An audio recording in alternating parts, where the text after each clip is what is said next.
BPL হবে না, এত অল্প সময়ের মধ্যে বিপিএল আয়োজন সম্ভব না।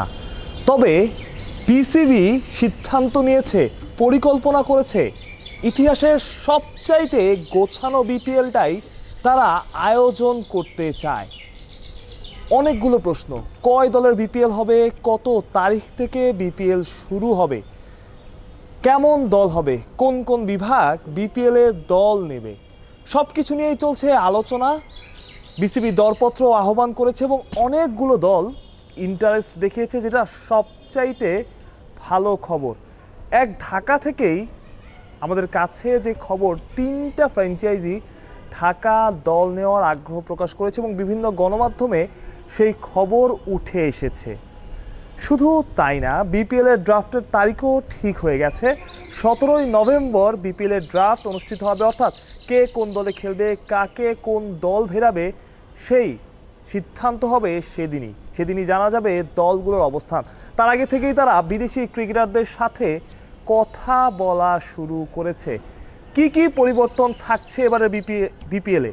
সবচাইতে বড় খবর, সবচাইতে বড় ব্যাপার, চ্যাম্পিয়ন প্রাইজ মানি, যেটা গতবার ছিল, আমি যদি ভুল না করে থাকি, ভুল হলে ক্ষমা করবেন, 2.5 কোটি টাকার মতো। এবার সেটা 2,75,00,000, অর্থাৎ প্রায় 3 কোটি।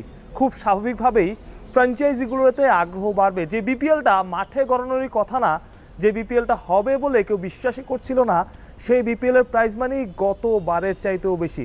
শুধু প্রাইজ মানি না, রানার্স আপ দলও গতবারের চাইতে বেশি টাকা পাবে, প্রায় 2 কোটি টাকা। এখানেই কি শেষ?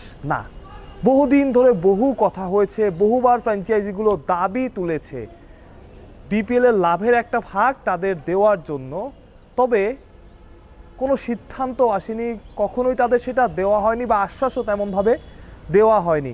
তবে যতটুকু খবর, এবার তারা সেই ভাগ পাচ্ছে। 2 কোটি টাকা ফ্র্যাঞ্চাইজি ফি, বড় একটা অঙ্ক তাদের দিতে হবে এবং সেটা গতবারের চাইতে বেশি। তবে প্রাইজ মানি থেকে শুরু করে টুর্নামেন্টের লভ্যাংশ, অর্থাৎ টিকিট থেকে বা অন্যান্য টিভি শর্ত থেকে যে টাকা আসবে, তার একটা অংশ ফ্র্যাঞ্চাইজিরাও পাবে, যেটা বড় একটা উদ্যোগ। বহু দিনের ফ্র্যাঞ্চাইজিদের চাওয়া। ফ্র্যাঞ্চাইজিগুলো লাভবান হতে পারে না, ফ্র্যাঞ্চাইজিগুলো পর্যাপ্ত টাকা তুলতে পারে না। সেই জায়গা থেকেই বিসিবির এই চিন্তা এবং মহৎ চিন্তা।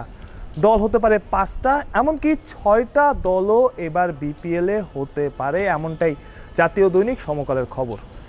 অর্থাৎ 5টা দল করতে চায় এবং সেই সিদ্ধান্তটাই হয়েছে তাদের মধ্যে। তবে টুর্নামেন্টের প্রতিযোগিতা বাড়াতে আমরা 5 দলের শ্রীলঙ্কান যে প্রিমিয়ার লিগ হয় সেটা দেখেছি। দেখা যায় যে একটা দল অনেকগুলো ম্যাচের পর একটা দল শুধু বাদ পড়ে, 4টা দল নিয়ে কোয়ালিফায়ার বা সুপার 4 রাউন্ডটা হয়। তবে প্রতিদ্বন্দ্বিতা বাড়ানোর জন্য, অর্থাৎ কমপক্ষে যাতে 6টা দল খেলে, সেই চেষ্টাও করা হচ্ছে। তবে 5 দলের বিপিএল হওয়ার সম্ভাবনা বেশি, যদি পরবর্তীতে সেই সিদ্ধান্ত না হয়। তবে যেটা ধারণা করা হচ্ছিল, ফ্র্যাঞ্চাইজি হয়তো পাওয়া যাবে না, কিন্তু প্রচুর ফ্র্যাঞ্চাইজি সেটা ধারণার চাইতেও বেশি আগ্রহ প্রকাশ করেছে। এবং সবচেয়ে শঙ্কার যে খবরটা তৈরি হয়েছিল, আইএমজি যেই গ্রুপটাকে নিয়ে অনেক আগ্রহ ছিল, আইপিএলের মতো, সিপিএলের মতো, এমনকি ইংলিশ প্রিমিয়ার লিগ যারা করেছে, তারা নাকি এখন আর করতে চাইছে না। অর্থাৎ নতুন বোর্ডের সাথে তাদের কিছু ব্যাপার ছিল যেগুলো তাদের সাথে মিল ছিল না। তবে সেই জায়গা থেকেও তারা সরে এসেছে, অর্থাৎ আইএমজি থাকছে সব কিছু ঠিকঠাক চললে এবারের বিপিএল আয়োজনে। অর্থাৎ যে শঙ্কাটা ছিল, সেই শঙ্কাটাও কেটে গেছে। নতুন বোর্ড খুব ভালোভাবে সব কিছু ম্যানেজ করেছে, যার ফলে বিপিএলের ভালো একটা রূপরেখা, অর্থাৎ সঠিক একটা এবং পরিকল্পিত একটা রূপরেখা দেখা যাচ্ছে। কেমন বিদেশি আসবে? ফরচুন বরিশাল, যারা প্রতিবারই দুর্দান্ত দল করে এবং যে 2টা বা 3টা ফ্র্যাঞ্চাইজিকে বলা হয়, রংপুর রাইডার্স তো থাকছেই, যতটুকু খবর, যে 2টা বা 3টা ফ্র্যাঞ্চাইজিকে বলা হয় সবচাইতে প্রফেশনাল, তাদের মধ্যে একটা। সেই ফরচুন বরিশালও এখন অবধি বলে নাই যে তারা থাকছে না, অর্থাৎ সরাসরি তারা এই ঘোষণা দেয় না। এবং তাদের যে কর্ণধার আছেন মিজানুর রহমান, তিনিও সরাসরি এই কথা বলেন নাই। তিনি সময় চেয়েছেন এবং তিনি বলেছেন এত অল্প সময়ের মধ্যে তাদের দল গড়া কষ্ট হবে, কিন্তু তিনি বলেন না যে তিনি অংশগ্রহণ করবেন। অর্থাৎ ফরচুন বরিশালেরও এই টুর্নামেন্টে অংশ নেওয়ার সম্ভাবনা আছে এবং তাদের অংশ নেওয়া উচিত এই কারণে, কারণ তাদের বড় একটা ফ্যান বেস আছে।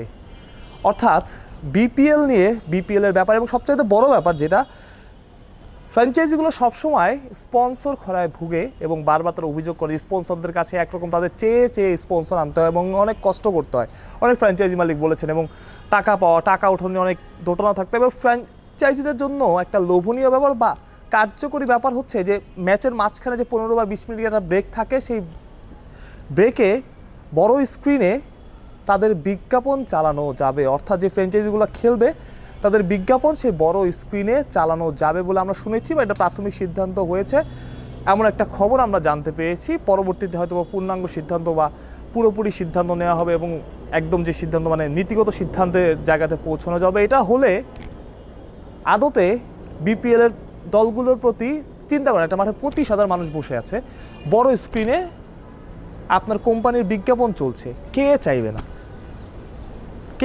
না সেই বিজ্ঞাপনে নিজের ছবিটা যাক। বড় বড় ব্র্যান্ডগুলো তো আছেই, সুতরাং এটা একটা যুগান্তকারী পদক্ষেপ এবং যুগান্তকারী পদক্ষেপ বলে। যেমন T20 ম্যাচ আপনারা খেলা দেখতেছেন, তারা আপনারা জানেন যে আপনারা ওই 15 বা 20 মিনিটে খুব বেশি জায়গায় আপনার নড়াচড়াও করেন না, খুব বেশি জায়গায় আপনারা জানো না, ওই স্ক্রিনে আপনার নজর থাকে, মাঠে আপনারা প্লেয়ারদের দেখেন, যা দলে থাকেন তারা প্র্যাকটিস করেন, কথা বলেন। সুতরাং এটা একটা যুগান্তকারী ব্যাপার এবং সবচেয়ে গোছানো বিপিএল আয়োজনেরই গতবার বলা হচ্ছিল সেরা বিপিএল, তবে এবার সেরার চাইতে গ্ল্যামারের চাইতে গোছানো বিপিএল, যে বিপিএলে গতবারের মতো টাকা পয়সা দেওয়া, বাস ড্রাইভার টাকা পাচ্ছে না, দলগুলো ক্রিকেটারদের টাকা দিচ্ছে না, অনশন ধর্মঘট এইসব থাকবে না। গ্ল্যামার যদি একটু কমও থাকে তবে গোছানো এবং সুন্দর একটা বিপিএল এবং বিপিএলের যে নতুন একটা শুরু, সেই নতুন একটা শুরু এবারের বিপিএল থেকেই করতে চাইছে ক্রিকেট বোর্ড এবং অনেক চ্যালেঞ্জ উঠতে গিয়ে নতুন একটা শুরুর পরিকল্পনা, যে বিপিএলকে আমরা শুরু থেকে স্বপ্ন দেখেছিলাম 2011, 12, 13 দিকে যে বিপিএল আমাদের স্বপ্ন ছিল, সেই নতুনভাবে নতুন একটা জন্ম বলা যায়, সেই চেষ্টাই করছে ক্রিকেট বোর্ড। মাহফুজ প্রত্যয়, বিডি ক্রিক টাইম।